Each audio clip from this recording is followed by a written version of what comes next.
Hoje em dia, muitas pessoas optam por morar em condomínio, seja de apartamentos ou de casas, para ter comodidade e mais segurança. Mas a proximidade com os vizinhos pode trazer problemas. É que nem sempre as pessoas conhecem e respeitam as regras previamente estabelecidas.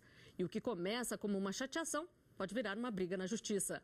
Saiba como evitar este tipo de disputa.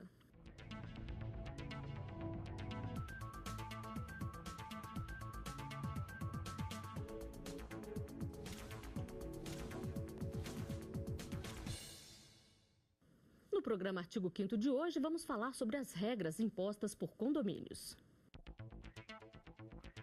A nossa Constituição garante o direito de propriedade.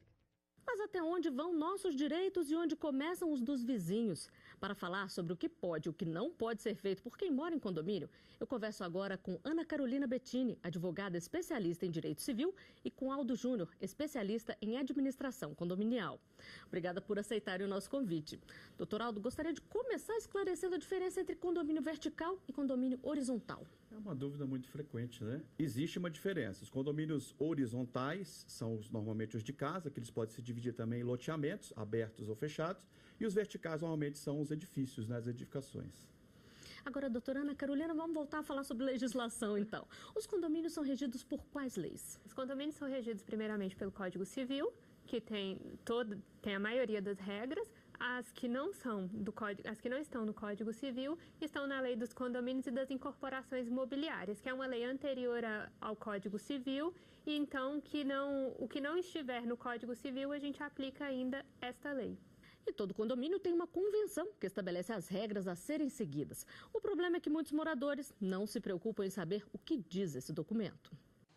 Reclamação todo mundo tem para fazer. O meu irmão mudou porque não conseguia suportar o barulho do seu vizinho do andar de cima. A gente paga por aquelas pessoas que não contribuem, né? Então é difícil morar em condomínio. Mas é difícil encontrar quem conheça as regras do condomínio onde mora. Não exatamente, eu sei só o básico mesmo. Não conheço.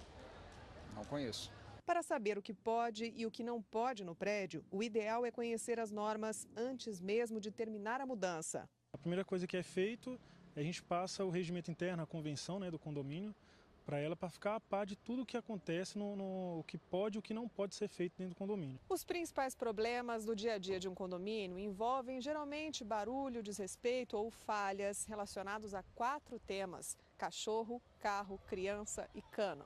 E muita gente gosta de reclamar, mas não participa das reuniões e das assembleias. Ali se exerce a democracia em sua plenitude, porque é o voto da maioria que vai sobrepor sempre. Então, o interesse da maioria sempre vai prevalecer ao interesse da minoria em assembleia.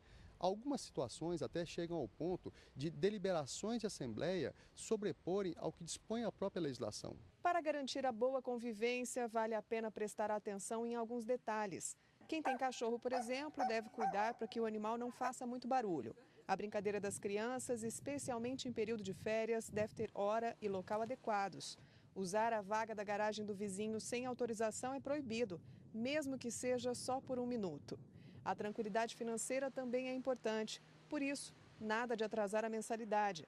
Até porque os problemas de infraestrutura do prédio só poderão ser resolvidos se tiver dinheiro em caixa. Mesmo assim, em média, 15% dos moradores atrasam o pagamento. Uma dor de cabeça a mais para o síndico. Aliás, esse profissional deve ser capacitado para o cargo e ter o trabalho acompanhado de perto pelos condôminos. O síndico tem que ser ético, entendeu? Bom administrador, entendeu? E ter compromisso com a função. Ético e paciente. Afinal, é ele, o síndico, a pessoa mais indicada para acalmar os ânimos entre vizinhos e evitar que pequenos desentendimentos parem na justiça. Se o pessoal tiver a consciência da coletividade, vive muito bem. Doutora Ana, antes de mais nada, antes de comprar ou de alugar um imóvel em condomínio, o que a pessoa tem que verificar para evitar ter problemas como os que a gente mostrou aí na reportagem? As regras previstas na convenção, no regimento interno do próprio condomínio, a destinação do imóvel, porque tudo isso faz com que tenha problemas depois. Você compra um imóvel, não sabe o que pode, o que não pode, aí depois que mudou, que vai, no decorrer do tempo, que vai descobrindo o que pode, o que não pode, não é legal, né? E esse é um cuidado que às vezes as pessoas não se lembram de ter, né? Normalmente não se lembram. E é importante, né? Muito. Doutor Aldo, se já aconteceu o problema, qual é a orientação? É sempre bom avisar o síndico antes de mais nada? Esse é o primeiro passo? A informação ao síndico, porque ele é o representante dos condôminos, né? Então ele deve ter o conhecimento prévio dos problemas que estão acontecendo no condomínio para que ele possa aplicar a convenção do condomínio e regular, né, essa convivência, que é bem polêmica. E o condomínio é obrigado a ter um livro para o registro de ocorrência ou é facultativo? Normalmente se utiliza o livro de ocorrências, né? Mas o livro de ocorrências não é obrigatório pela lei. Ele é um livro que vai auxiliar o condômino a ter contato com o síndico, porque muitas vezes o síndico não mora ou trabalha e não está todo o tempo no condomínio. O livro vai ser um meio de comunicação entre o condômino e o síndico. E até onde vai a autoridade do síndico, doutora Ana Carolina? Aconteceu um problema ali, ele pode resolver, ele pode aplicar multa se achar que é necessário? Até onde vai a autoridade dele? Primeiramente, a gente tem que observar o que está disposto no Código Civil. Depois, na convenção do condomínio, quais são as verdadeiras atribuições, os limites das atribuições do síndico. Se a conduta estiver caracterizada lá e tiver previsão de multa, de alguma outra penalidade mais grave, o síndico tem sim poder para aplicar. Se não, ele só pode fazer o que está previsto na legislação, seja na legislação do Código Civil, seja nas normas internas do condomínio. Agora a senhora falou aí da multa. O que acontece se o morador é multado e não paga? Ele entra na inadimplência do condomínio, ele fica como inadimplente, podendo até sofrer ação de execução. Doutor Aldo, e se acontece algum problema e esse problema não está previsto especificamente na convenção, como tratar dele? Aquilo que não está previsto, né, nem no Código Civil, no capítulo de condomínios e nem na convenção, a legislação aborda. Por exemplo, a questão de vizinhança, né, que normalmente não está previsto na convenção. Então você vai buscar o Código Civil para questão de barulho, incômodo do vizinho, perturbação, essas questões assim podem ser resolvidas pelo Código Civil. Doutora Ana Carolina, já que nós estamos falando em convenção, como é que são estabelecidas essas convenções? Elas geralmente seguem regras que já existem, seguem modelos já prontos ali, ou cada condomínio faz a sua de acordo com o convívio ali? As regras da convenção do condomínio estão descritas lá no Código Civil, tem que ser respeitada, tem quórum de 2/3 para poder criar a convenção do condomínio, tem que ser tudo respeitado, porque senão pode ser nula essa convenção de condomínio, pode não ter validade nenhuma. E já existe um modelo previamente estabelecido? Não, um modelo previamente estabelecido não. Tem os requisitos que têm que ser seguidos para poder ser estabelecida a convenção. Daí vai muito dos condôminos mesmo, da reunião dos condôminos, desde que estejam cumpridas as regras do Código Civil, como é que eles vão decidir isso aí. Mas, normalmente, o que está no Código Civil é suficiente para poder ser estabelecida a convenção. E ela tem sempre que ser registrada em cartório? Nem sempre. Para poder gerar efeitos para terceiros, sim. Se for só para eles dentro do condomínio, para as pessoas do condomínio, não. Mas normalmente é bom registrar porque sempre vai o visitante, vai o amigo. Então o dono do imóvel aluga o imóvel, então fica bom, tudo mais claro. É mais claro, é mais seguro, né? Doutor Aldo, e se é preciso fazer alguma alteração nessa convenção? Qual é o procedimento? Como a doutora disse, né, a primeira questão é o quórum qualificado, né? Precisa de um quórum de 2/3, né, de condôminos proprietários, para que se faça essa alteração. Essa alteração ela é muito difícil de se aplicar na prática nos condomínios, porque o quórum é muito alto. Mas a lei também pensou nisso, né, em proteger, para que amanhã você não tenha um síndico que possa determinar regras e a maioria ter que cumprir. E aí, nesse caso, por exemplo, chamou ali no condomínio para reunião, os moradores não apareceram, os proprietários não apareceram. O síndico fica refém dessa situação ou se ele faz uma segunda chamada, ele pode votar com quórum mínimo? Não, ele tem que atingir esse quórum para que haja legalidade na convenção e naquilo que ele está propondo. Senão ele está sujeito a um condômino que identificou que não havia o quórum qualificado, ajuizar uma ação e anular todo o procedimento que ele fez. Bom, nós temos uma pergunta feita nas ruas para ser respondida aqui no estúdio. Vamos ver. Se a música do salão de festa do meu prédio me incomodar, eu tenho direito de reclamar? Doutor Aldo, isso depende do horário da festa ou incomodou? Pode reclamar. Isso é uma das questões mais polêmicas no condomínio, né? Essa questão do incômodo. Esse, inclusive, é uma questão de direito de vizinhança. Normalmente, o regulamento interno do condomínio prevê a regra, o horário que pode ser feita a festa ou a reunião no salão de festas. não pode incomodar, né? Você tem que fazer uma festa dentro de um limite que, se incomodou, você está já desrespeitando... Que é difícil muitas vezes dentro de um apartamento, né? Exatamente, você já está desrespeitando já o direito do vizinho. Aí o síndico tem que realmente intervir, aplicar o regulamento e notificar esse condômino que está incomodando. Doutora Ana Carolina, e como funciona a lei do silêncio nos condomínios? Ela tem que ser respeitada, seja no salão de festa, seja dentro do apartamento?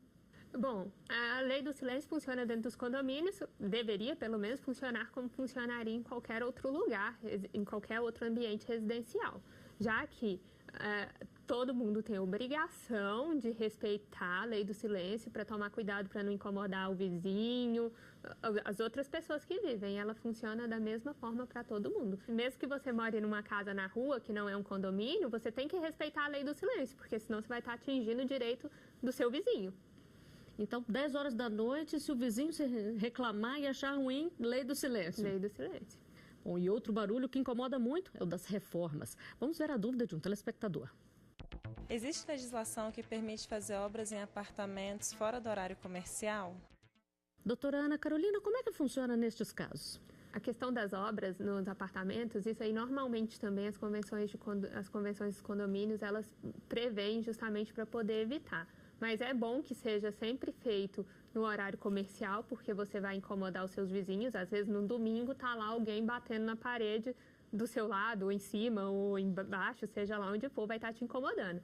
Então, assim, se tiver a regra na convenção do condomínio, tem sim que ser respeitada. Caso não haja a regra, vai muito do bom senso dos vizinhos, né, dos condôminos. É bom avisar, então, o vizinho que você vai fazer uma reforma até para evitar problemas maiores. Exatamente, né? É bom sempre avisar. Agora, mais do que o barulho, uma outra preocupação, doutor Aldo, é a segurança do prédio. Na hora de fazer uma reforma que vai alterar alguma coisa mais estrutural, é bom sempre avisar o síndico, né? Isso é lei, tem que avisar de qualquer forma ou é só o bom senso? Não, hoje em dia você tem a NBR 16280 que regula essas obras em condomínios. Inclusive, não se pode nem começar uma obra se não houver um projeto registrado no CREA com o engenheiro responsável e o síndico ter ciência de que vai ocorrer uma obra, porque a questão estrutural está envolvida. Então, como você falou, a segurança é tudo. Então, existe lei, o condomínio é obrigado a entregar essa documentação antes de iniciar a obra. E uma outra coisa que incomoda muito também é a sujeira, que muitas vezes fica principalmente nos prédios. Você entra no elevador, está sujo de material de construção ali. Que tipo de cuidado o morador tem que ter para evitar problema com os vizinhos? Normalmente ele não cuida, né? Ele faz a obra e suja realmente os corredores, as áreas comuns do prédio e não limpa, mas a obrigação é dele. O condomínio faz a limpeza das áreas comuns, mas se o condomínio sujar, ele tem a obrigação de reparar aquela sujeira que ele fez, até porque o regulamento interno prevê que a limpeza tem que ser feita pelo condomínio, caso ele descumpra. E nós vamos a um rápido intervalo, artigo 5º, volta já.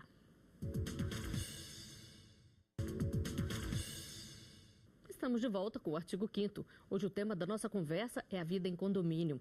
Aqui no estúdio eu converso com Aldo Júnior, especialista em administração condominial, e com Ana Carolina Bettini, advogada especialista em direito civil. E a convivência com os animais também pode ser um problema nos condomínios. Muita gente se incomoda com o barulho e com a circulação, principalmente de cachorros. Andar com um cachorrinho nas áreas comuns do prédio pode parecer um hábito comum, mas neste edifício em Brasília, onde Isabelle mora, é uma prática proibida. Pela norma do condomínio, o morador deve carregar o animal no colo, exigência que se tornou dor de cabeça para a moradora. Eu tive que passar por uma cirurgia nas pernas e nessa cirurgia eu fiquei impossibilitada de fazer esforço físico durante 30 dias. Aí, como o esforço físico incluía carregar a cachorra no colo, foi avisado para os funcionários da portaria aqui do prédio, que entenderam muito bem a situação. Mas a administração do condomínio não aceitou a justificativa e aplicou 2 multas no valor de R$100 cada. Isabelle não concordou com a punição e tentou negociar. O condomínio alegou que a norma foi estabelecida em Assembleia Geral e se baseava numa lei distrital que estabelece diretrizes de proteção, defesa dos animais, defensão e controle de zoonoses. O impasse foi parar na Justiça e o primeiro Juizado Especial Cível de Brasília julgou a norma do condomínio como ilegal, porque vai contra a Constituição Federal que garante o direito de propriedade do cidadão. Essa possibilidade de regulamentação, ela não pode infringir a Constituição, que é a lei hierarquicamente superior dentro do nosso ordenamento ordenamento jurídico. Então, essa lei distrital, no que pese ser apenas um parágrafo de um artigo, ela é cristalinamente contrária àquilo que diz a Constituição Federal. Os vizinhos que têm animais de estimação também esperam que, diante dos processos, as normas do prédio mudem. Essa norma tem que ser revista, né, para que não tenha ações judiciais, não venha abarrotar mais o judiciário por questões pequenas assim. Espero que seja resolvido, porque os bichinhos não podem ficar em sofrimento, né? Seria maus tratos. Doutor Aldo, o condomínio pode ou não pode exigir que o morador carregue o seu bichinho no colo, seja nas áreas comuns, seja no elevador? Porque um pequeno ainda vai, mas um de 40 quilos já complica, né? Não é uma prática comum, mas normalmente quando essa situação ocorre, é por culpa do próprio condômino, porque a regra foi criada em virtude, certamente, de descumprimentos por parte deles mesmos. Mas, como foi dito na reportagem, é ilegal, né? Não é uma situação que se pode proibir ou se determinar como é que você vai levar um animal. Como você disse, um animal de 30 quilos, um cachorro grande, como é que a pessoa vai conduzir? Então, não é uma prática comum e realmente é ilegal. Agora, restringir o trânsito de animais em determinadas áreas dos condomínios, aí já é bem aceito?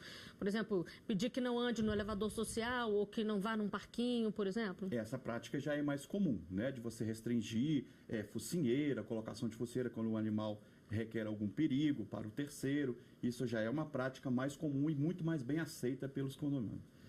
Doutora Ana, outra polêmica é determinar se pode ou não pode ter animais. A convenção do condomínio tem esse poder? Bom, isso aí é um assunto tão polêmico quanto o primeiro, que diz que carrega no colo ou não carrega no colo, vai contra o direito de propriedade. Então, assim, hoje a gente tem enfrentado questões desse tipo, porque de um lado está o direito de propriedade, do outro lado está o que é estabelecido na Convenção do Condomínio.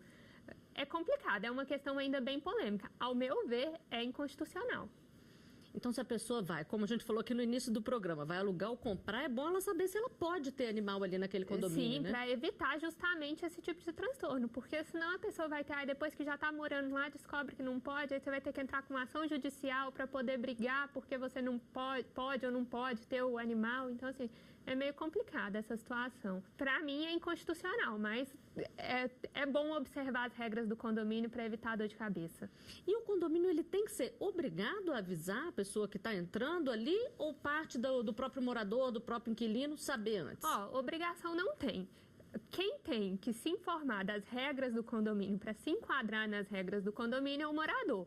Se o morador está se mudando para um lugar novo, ele tem que saber as regras daquele local. É bom que o condomínio deixe isso claro, porque num lugar fácil das pessoas visualizarem para evitar problemas. E nós temos mais uma pergunta feita nas ruas para ser respondida pelos nossos convidados. Vamos ver. O condomínio pode determinar que tipo de animal possa ter no apartamento?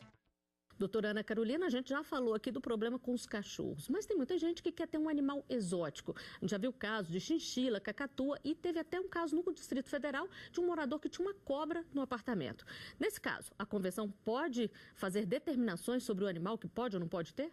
Não necessariamente pelo fato do animal ser exótico ou não, pelo fato do animal oferecer perigo para os moradores, tanto para o morador da unidade que tem o animal, como para todas as outras pessoas que circulam ali, que convivem naquele espaço. E tem que ver a questão da higiene, do risco mesmo de vida e para a saúde das pessoas. É questão do bom senso mesmo, porque às vezes você tem um hamster que não é um animal tão comum, mas ele aparentemente não oferece risco a ninguém. E o bom senso nem todo mundo tem, né, doutor Aldo? Infelizmente. Tem muito problema com animais exóticos também, ou aí já é um caso mais raro? Não, a gente não costuma ter muita questão com animais, é mais com os cachorros mesmo. Exóticos não, mas os cachorros realmente são polêmicos nos condomínios. São, sem dúvida nenhuma. E vamos conferir a última pergunta feita nas ruas para ser respondida aqui no estúdio. Em algum caso, o morador que causa problema pode ser expulso do prédio? Doutor Aldo, antes de mais nada, geralmente é feita uma advertência? Qual é o passo a passo aí quando tem um problema? Essa situação envolve o condômino antissocial, né? Existe uma confusão muito grande nessa questão se ele pode ser expulso de forma nenhuma, senão você vai atingir o direito de propriedade. O que existe são realmente condôminos que trazem muitos problemas para a comunidade e algumas decisões judiciais já foram no sentido de restringir algum direito do condômino por exemplo, de não participar de uma assembleia, de não conviver socialmente naquele condomínio. Mas expulsar... De jeito nenhum. Eu não vejo não vi nenhum caso nesse sentido. Doutora Ana Carolina, esse morador que está causando problemas é inquilino, não é dono do imóvel. Aí, no caso, o proprietário é acionado? Ele pode ser responsabilizado pelos problemas? Olha, depende, porque assim, o morador, o inquilino, ele, se forem questões financeiras, foi aplicado multa, ele não pagou, foi aplicada taxa de condomínio, ele não está pagando, o dono do imóvel é sim chamado a responder pelas dívidas, porque as obrigações financeiras do imóvel acompanham a propriedade, não o contrato de locação, ou seja lá o que for. Agora, se são problemas de convivência, de relacionamento, eu não vejo como você vai resolver isso com o dono do imóvel. O que normalmente que pode acontecer é aplica a multa, aplica a penalidade prevista, o condomínio não paga, aí sim você vai chamar o proprietário para ele poder... Aí vai ser uma relação entre ele e o condomínio, e o morador, o inquilino. E normalmente existe alguma determinação de se avisar ao proprietário do imóvel caso estejam acontecendo os problemas frequentes? Não, determinação não existe, mas normalmente os síndicos, os responsáveis avisam porque acaba que se está tendo muito problema, o dono do imóvel acaba preferindo ser avisado também. E você, acha que as pessoas respeitam as regras dos condomínios? A nossa equipe foi às ruas para conferir as opiniões. As pessoas não respeitam as regras, né, que são estabelecidas e com isso gera muitos problemas. Sempre tem umas e outras que causam certos desconfortos para os demais moradores. Mas acho que tudo pode ser resolvido através de uma conversa, de uma reunião. Não são todos que desrespeitam, né? É uma minoria que causa um problema, a maioria que respeita. Então, eu, como morador de um condomínio, às vezes me sinto prejudicado no descumprimento dos regimentos e da convenção desse condomínio. Uma regra que pesa ele no bolso, por exemplo, se eu desrespeitei uma norma tal, vai pagar uma multa de, sei lá, de tantos reais a mais no meu condomínio, porque eu acho que é só assim que as pessoas vão aprender a respeitar.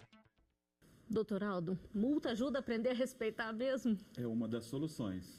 Essa questão de conversar, às vezes resolve, mas na maioria dos casos você tem que aplicar uma advertência e, infelizmente, penalizar, né? Porque o condomínio realmente desrespeita muito as regras e quando ele sente a questão no bolso, aí ele passa a respeitar um pouquinho mais. Mas assim mesmo, existem casos de se aplicar várias multas e o condomínio assim mesmo persistir no erro. Então a conversa eu não vejo como a melhor solução. Não. Mas é a primeira, né? Para evitar um problema mais grave. Às vezes resolve. Praticar um pouquinho de mediação e tentar resolver isso de uma forma mais tranquila, né? Evitando uma penalidade, mas a maioria dos casos se resolve com a aplicação da multa. Doutora Ana Carolina, e como é que se determina o valor dessa multa? Vem da convenção, a legislação prevê isso? Porque muitas vezes o morador pode achar que ela é abusiva e querer recorrer ali. Não, a legislação prevê, o Código Civil prevê que a multa ela não pode ultrapassar determinado percentual da taxa de condomínio, do valor da taxa de condomínio. Então, assim, tem que ser respeitado. E se há multa, se há previsão da multa, tem que respeitar o limite. Doutor Aldo, eu achei interessante o que um entrevistado falou ali, que é um problema causado por uma minoria que acaba atrapalhando a maioria. É uma boa definição? É, perfeita. É uma minoria realmente que causa problema do condomínio, o síndico sofre muito com essa pequena minoria e para agravar mais, a maioria não comparece às assembleias. Então, aquela minoria que causa o problema é que comparece. Então, dificulta ainda mais a gestão do síndico. Bom, então, para encerrar, eu gostaria de saber de vocês quais são as dicas aí para uma boa convivência, doutora Ana Carolina. Primeiro, bom senso, né? Que sem bom senso fica difícil viver em sociedade. O direito nem sempre consegue tutelar todas as relações, todos os atos. Então, assim, a gente tem que ter bom senso, sim. Independente se está previsto na Convenção do Condomínio, no Código Civil, na Constituição, tem que ter bom senso. É a melhor saída. E para o senhor, doutor Aldo, além de participar das reuniões de condomínio, que é essencial também, né? Que o síndico divulgue as regras, deixe as regras bem claras para que os condôminos tenham conhecimento, para evitar esses dissabores aí no curso da gestão da administração do síndico. E com essas dicas, o artigo 5º chega ao final. Doutora Ana Carolina, doutor Aldo, eu agradeço muito a presença de vocês aqui conosco. E eu agradeço também pela sua companhia. Se quiser rever este e outros programas, é só acessar o site tvjustiça.jus.br. E você também pode participar enviando a sua sugestão de e-mail para artigo5@stf.jus.br. Até a próxima semana.